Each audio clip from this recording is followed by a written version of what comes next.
ডিমটা আমি সেদ্ধ করে ফেলেছিলাম, এখন আমি ভাজবো।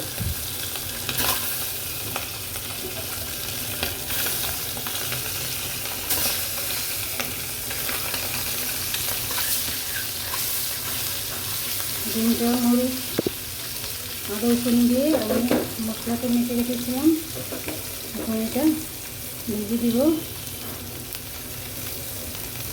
এটা শসাটা আমি সিদ্ধ করে রেখেছি, ওই শসাটা দিয়ে আমি ডিমটা রান্না করব।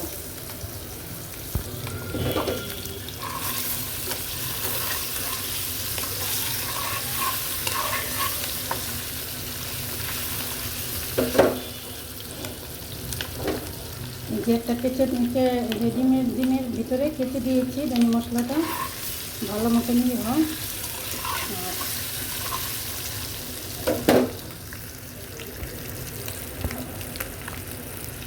আমি শসাটাও ভেজে নিব ভালো করে, ডিম দিয়ে রান্না করবো তো, মশলা দিয়ে আমি মেখে রেখেছিলাম, এখন আমি এটা ভাজবো। ডিমকে ভেজে ফেলেছি, এখন শসাটাও ভেজে দেবো।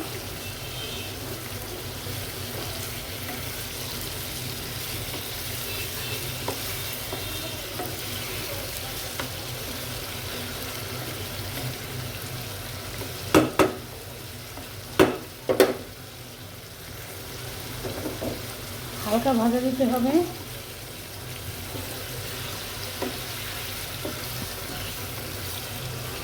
আমি কালো গোলমরিচ দিয়েছি এখান দিয়ে, এই যে কালো গোলমরিচটি দিলে না এই তরকারিটা আরও বেশি ভালো লাগে। কালো গোলমরিচে ডিমে গরুর মাংসের মতন সব মশলা খাওয়া যায়।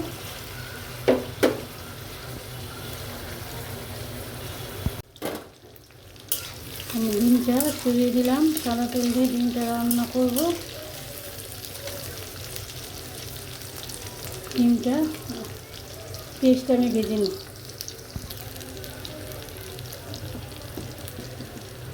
সামান্য একটু হলুদের ফাঁকি দিব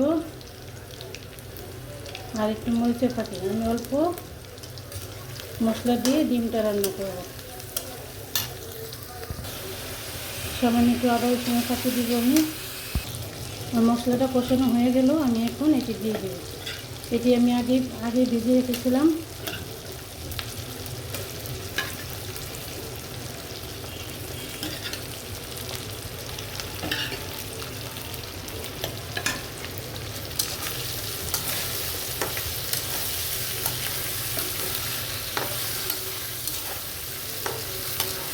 এটি দিয়ে আমি ভালো করে কষাবো।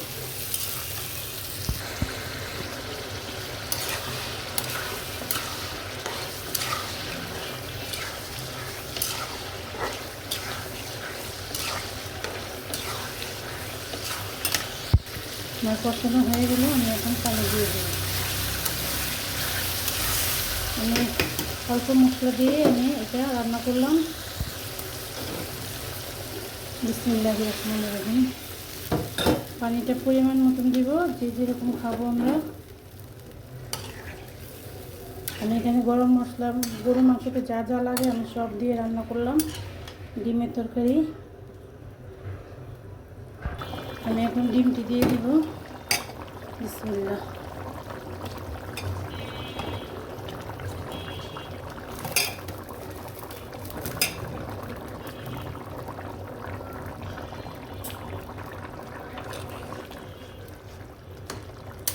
আমার ডিমটি একটু জল পাবে।